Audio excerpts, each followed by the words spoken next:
Sejam bem-vindos à Caverna do Morcego e bora fazer mais uma resenha de Batman As Novas Aventuras, com um episódio que basicamente vai discutir sobre etarismo. Mean Seasons, ou Estações Ruins, é o 13º episódio na ordem de produção e o 9º episódio na ordem de exibição, tendo sua primeira exibição em 4 de maio de 1998. Contando com o roteiro de Hillary J. Bader, Rick Fogel e direção de Hiroyuki Aoyama, a animação foi feita pelo estúdio TMS Kyokushu Corporation. A trama basicamente vai apresentar uma nova vilã, que é a Garota Calendário, onde veremos Batman e Batgirl tentando impedir as ações da vilã. Uma mulher misteriosa que está atacando vários eventos da mídia voltados para jovens. A Garota Calendário é uma antiga modelo que havia sido dispensada da indústria e que poderia ter sofrido algum tipo de cirurgia que deu errado, destruindo a sua face. Entretanto, no final a gente vê que as coisas não são bem assim. Pois bem, a Garota Calendário é uma personagem original dessa animação, uma espécie de variação de um vilão do Batman dos quadrinhos, que é o Homem Calendário. Um personagem que acabou ficando muito famoso por causa do quadrinho Batman, O Longo Dia das Bruxas e Vitória Sombria. Você vai ver algumas diferenças entre eles, além, obviamente, do gênero, mas também porque o Homem Calendário é obcecado em cometer seus crimes em determinados dias do ano, enquanto a Garota Calendário é obcecada pela questão da idade. Além disso, o Homem Calendário muitas vezes se vestia de acordo com o costume ligado ao dia do crime, enquanto a Garota Calendário usa roupas relacionadas à estação do ano, bem como o feriado tal qual era proposto, como por exemplo a gente vê ela usando um chapéu do Tio Sam, simbolizando o 4 de julho e coisas nesse sentido. O nome da Garota Calendário é Paige Monroe, em homenagem a duas artistas famosas, que é Beth Page e a Marilyn Monroe. Duas celebridades muito conhecidas pelos pin-ups. Inclusive a própria Beth Page serviu de inspiração para a criação da Era Venenosa lá nos anos 60. Outro ponto importante da personagem é que ela usa uma máscara branca. Máscara essa que tem a intenção de esconder a sua face, que a gente pensa que está destruída, mas que no final é revelado que simplesmente ela esconde as imperfeições para ela mesma. E essa máscara também acaba sendo um tropo, né? É a máscara branca da perdição. Geralmente as máscaras, elas são assustadoras, elas desumanizam as pessoas, tornam visíveis um ser interior perigoso e desumano, sendo que as máscaras brancas ocupam um lugar muito mais especial, tendo uma longa história em diversas culturas. Por serem brancas, elas são mais vazias, assustadoras, não oferecendo nada para os olhos se agarrarem. Parecem inclusive caveiras. Então toda a construção dessa personagem é para você falar sobre etarismo, né? Sobre o preconceito que você tem com algumas pessoas simplesmente pela idade dela. Toda a desumanização da personagem que ela vai implementando ali para simbolizar a vilã que ela é também uma maneira de você conversar com as pessoas que desumanizam as outras simplesmente pela idade. Chegou numa idade, você vai descartar a pessoa por tudo que ela é. E isso acaba sendo uma coisa bem comum. A galera gosta muito de trabalhar esse lance do etarismo. Gosta muito de julgar as pessoas simplesmente pela idade que ela tem. Eu lembro muito quando a gente teve a escalação do Michael Keaton voltando a ser o Batman no universo DC, por exemplo, no filme do Flash, onde muita gente falava que não podia ter o Michael Keaton porque ele simplesmente era um velho nojento. Obviamente vindo de uma galerinha mais jovem que não chegou numa idade mais avançada.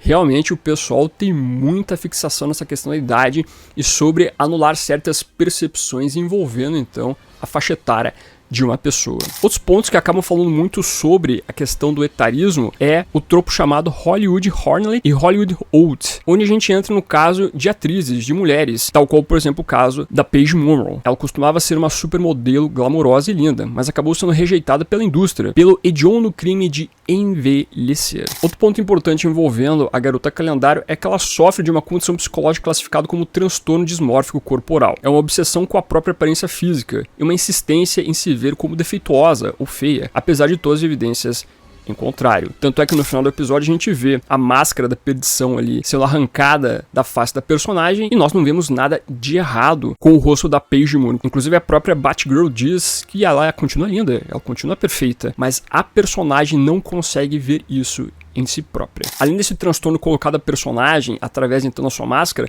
você vê também que os capangas dela representam muito essa questão de se manter jovem, custe o que custar. Os capangas têm ar de dançarinos, de go-go boys, que seja, representando muito a tentativa de você mostrar uma jovialidade. O próprio episódio vai conversar muito como funciona Hollywood para atrizes, né? De como a sua beleza, a sua jovialidade é muito necessária para que elas continuem dentro do ramo. Você fala até sobre o ingresso de algumas atrizes para este mundo, quando você vê ali um casting coach, né?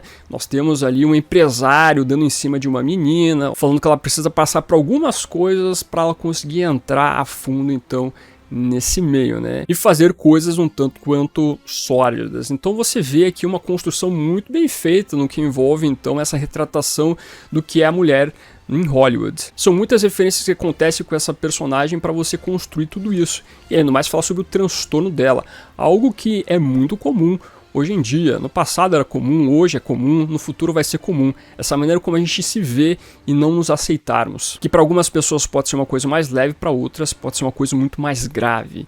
Que é necessário você passar por um profissional para conseguir se entender. Então toda a curva de desumanização da vilã aqui é bem feita no roteiro, eu gostei disso. Pode parecer uma vilã que seja um tanto quanto vazia, mas na verdade ela traz vários pontos que são importantes na discussão. Você vê até uma subtrama aqui, um plot diferente com o Bruce Wayne, falando também sobre a questão da idade. Enquanto a garota calendário age, a gente vê o Bruce Wayne ali lidando com a aposentadoria de um funcionário. Um funcionário que não queria se aposentar, mas que pela obrigação da idade ele precisava se aposentar na Wayne Enterprises. E aí o Bruce Wayne acaba cancelando a aposentadoria dele e fala, olha, quando você quiser se aposentar, você se aposenta, mas você não tem a obrigação de parar nesse momento simplesmente por causa da sua idade. Em um primeiro momento, quando eu vi isso, eu falei, pô, Bruce Wayne, como assim você está cancelando a aposentadoria do cara? Deixa o cara se aposentar, pelo amor de Deus, não obrigue ele a trabalhar depois dos 60 anos. Até porque hoje em dia a aposentadoria, pelo menos no Brasil, a gente não discute muito por causa da idade, mas sim de um direito que a pessoa tem envolvendo o seu tempo de casa no seu trabalho. Mas o fato é que o episódio, na verdade, não tem aqui o condão de discutir direitos sociais, direitos obrigatórios, mas sim, na verdade, falar sobre essa questão da idade também, né? Sobre a pessoa ser inútil para o mercado de trabalho ou para qualquer outra coisa simplesmente por causa da sua idade.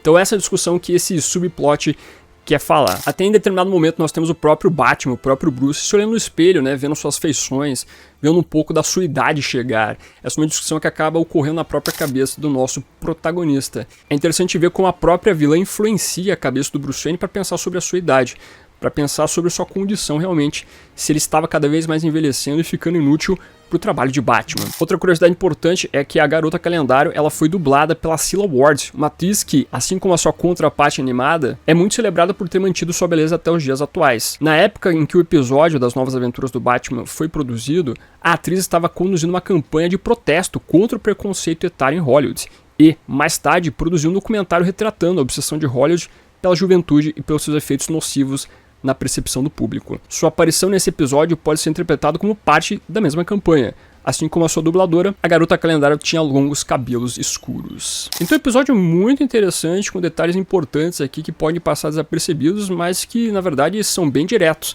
Discutir o etarismo, discutir sobre a condição da pessoa por causa da sua idade, é uma maneira interessante de você fazer isso. E ao mesmo tempo falar sobre a condição da própria pessoa, né? De como ela se enxerga, de como na verdade toda uma indústria faz você se enxergar de uma maneira, sendo que você não é. Então essa variação do homem calendário para animação com a garota calendário constrói uma boa personagem também, constrói uma boa antagonista. Um personagem que fica só por esse episódio mesmo, mas o propósito dela não é ser uma vilã recorrente do universo do morcego, mas sim trazer uma discussão importante envolvendo aqui esses detalhes colocados no episódio. Confesso que eu não tinha lembranças envolvendo esse episódio, ele não era muito fresco na minha cabeça como outros que são mais celebrados envolvendo as Novas Aventuras, mas reassistindo ele aqui, eu vejo a importância dele em um episódio muitíssimo legal. Você lembra desse episódio? Já assistiu? Alguns comentários a mais para incluir aqui? Traga o seu comentário aqui embaixo e aproveite e veja outros vídeos do canal, como a nossa playlist de resenhas envolvendo Batman, as Novas Aventuras. Vários episódios resenhados lá para você comentar e curtir. Deixa aqui o emoji morcego nos comentários para simbolizar que você ficou até o final do vídeo, meu muito obrigado. Curta, compartilhe, se inscreva no canal se você é nova, marque o sininho para ser notificado nos vídeos. Eu estou ficando por aqui. Como sempre, no final do vídeo nós temos os membros do canal, a galerinha que mantém este canalzinho aqui de pé. Agradeço demais a colaboração de vocês, bem como de você que faz suas compras através dos links da Panini, Amazon, Magazine Luiza, Submarino e assim por diante. Meu muito obrigado como sempre, e se você está chegando agora e quiser ajudar o canal, os links estarão na descrição. Aproveita que você tá aí, meu amiguinho, dá uma olhadinha no vídeo que está aparecendo agora. É um vídeo que vale o seu clique. Agradeço a sua companhia, até a próxima e fui.